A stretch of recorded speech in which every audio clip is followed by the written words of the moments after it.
Estou trazendo essa explicação devido a ter ouvido em diversos ensinamentos haver uma separação do físico e o não físico, quando na verdade está intrinsecamente ligado, ambos pertencendo à mesma natureza. Assim Meisu Sama explicou. Meisu Sama explica que os planetas são representantes dos líderes mundiais que estão relacionados a estrelas. Interlocutor: sempre existiram 5 grandes líderes na Terra por causa das 5 grandes estrelas? Meisu Sama: sim, há sempre 5 grandes líderes. As estrelas se manifestam como seres humanos. Em outras palavras, a estrela é um ser humano.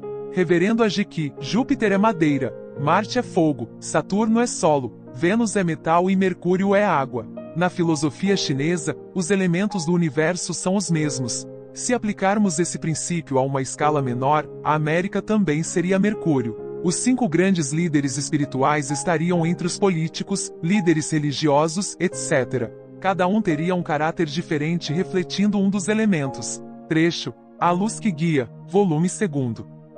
Lembramos que não devemos dispensar nem substituir tratamento médicos. O mundo espiritual está dividido em camadas e assim se reflete no mundo material. É numa dessas camadas que a alma humana habita. Uma vez que a alma comanda o ser humano como um todo, o local onde ela se encontra representa uma qualificação.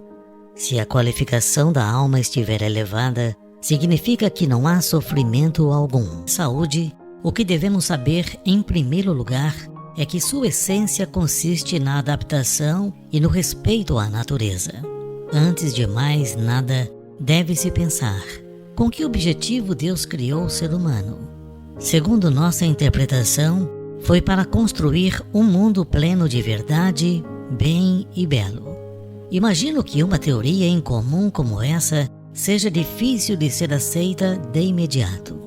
É claro que não se sabe se levará dezenas, centenas, milhares ou até milhões de anos para um mundo ideal se concretizar.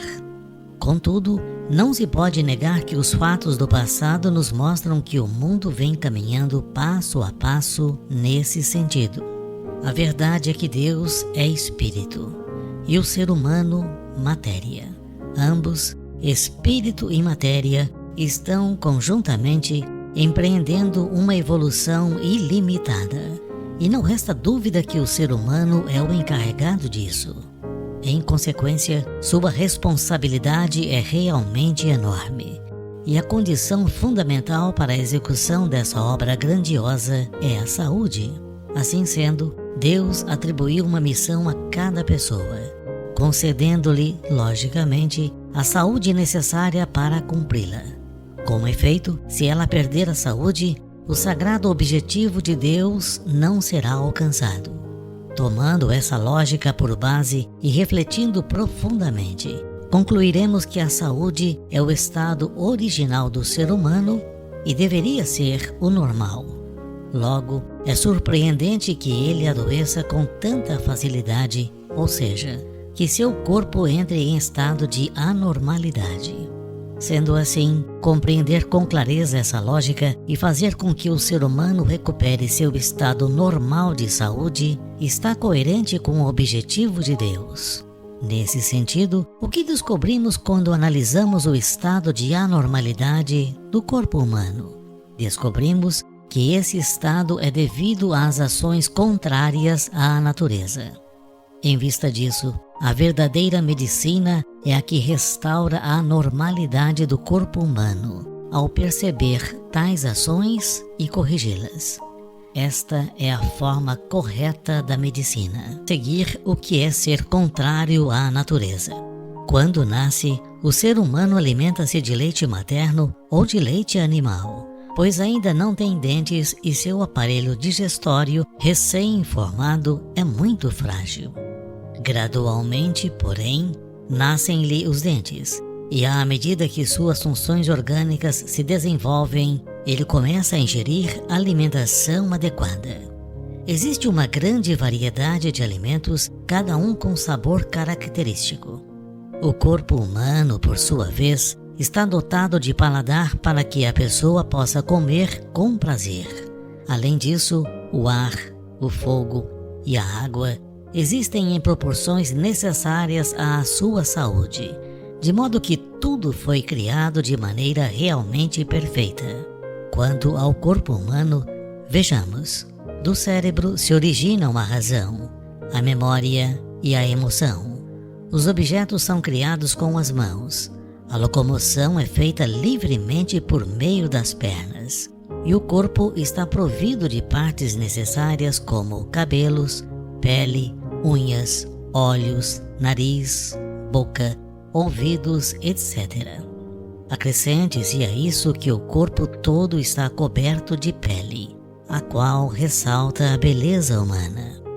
Uma rápida observação já evidencia tal realidade.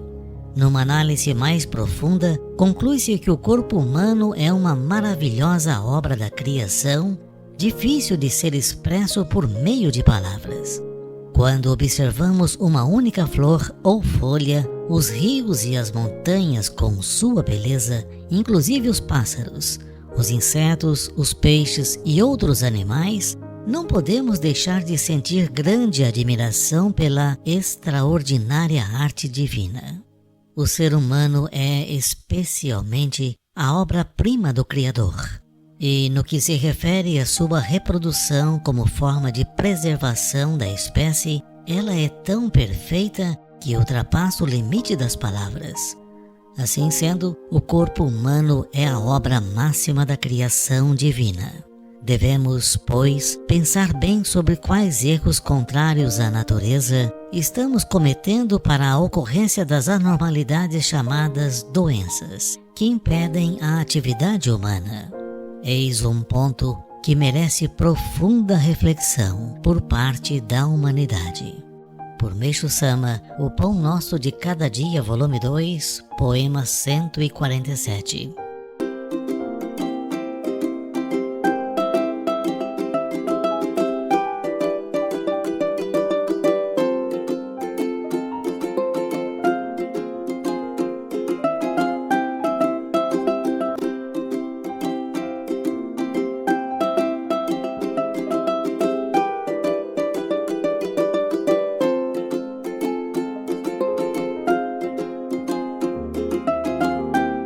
Lembramos que não devemos dispensar nem substituir tratamento médicos. Em relação à constituição deste mundo em que respiramos e vivemos, ou seja, da grande natureza, segundo minha pesquisa, existem a grosso modo 3 elementos: fogo, água e terra, conforme explanei em outra oportunidade. Atualmente, por intermédio da ciência e dos 5 sentidos do ser humano, tomamos conhecimento do eletromagnetismo, da atmosfera, dos elementos da matéria, etc.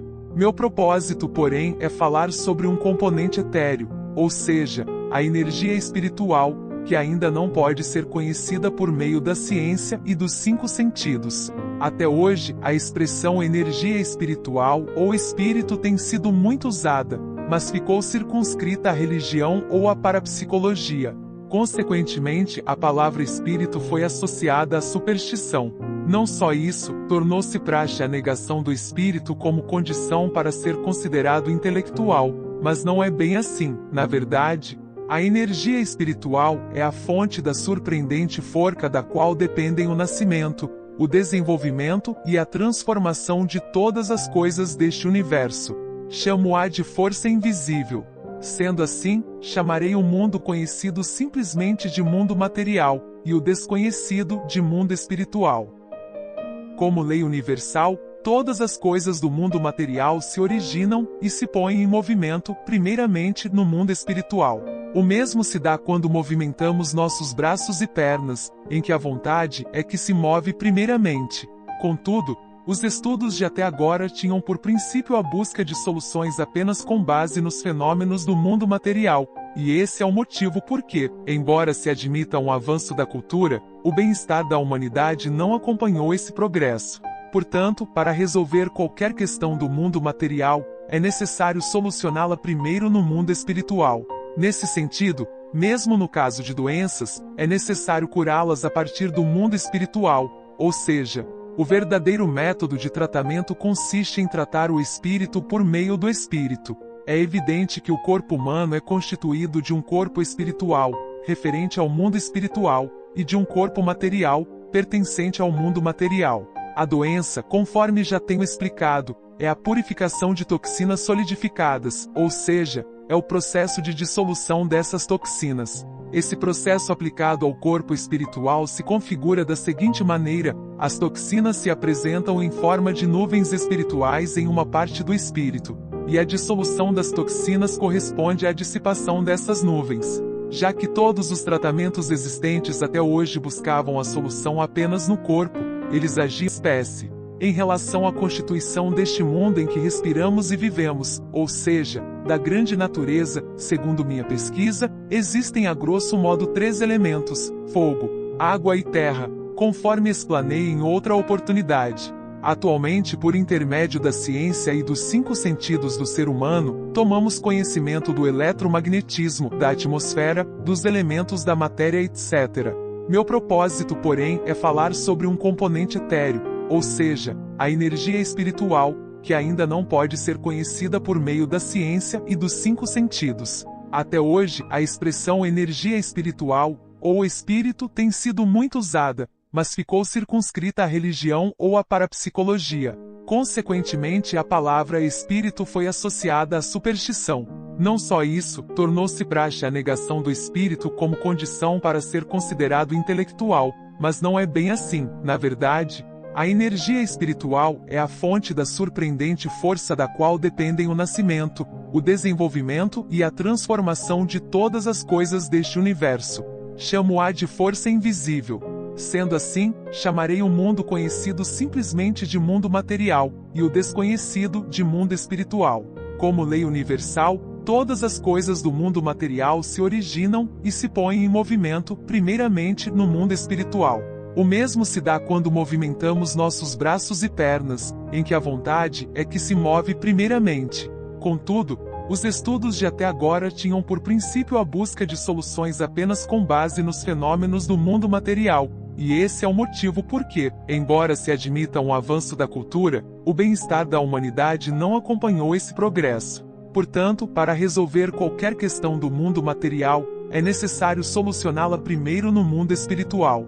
Nesse sentido, mesmo no caso de doenças, é necessário curá-las a partir do mundo espiritual, ou seja, o verdadeiro método de tratamento consiste em tratar o espírito por meio do espírito.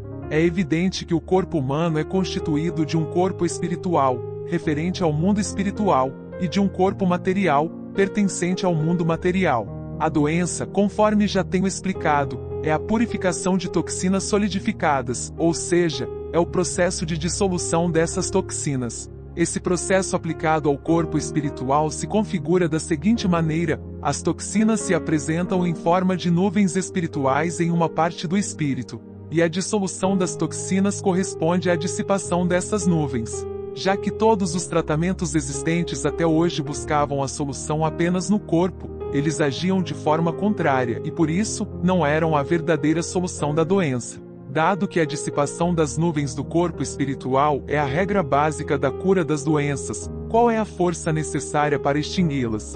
Ela é uma aos leitores que fiquem cientes, portanto, que aqui não é possível ir além de uma noção geral do assunto.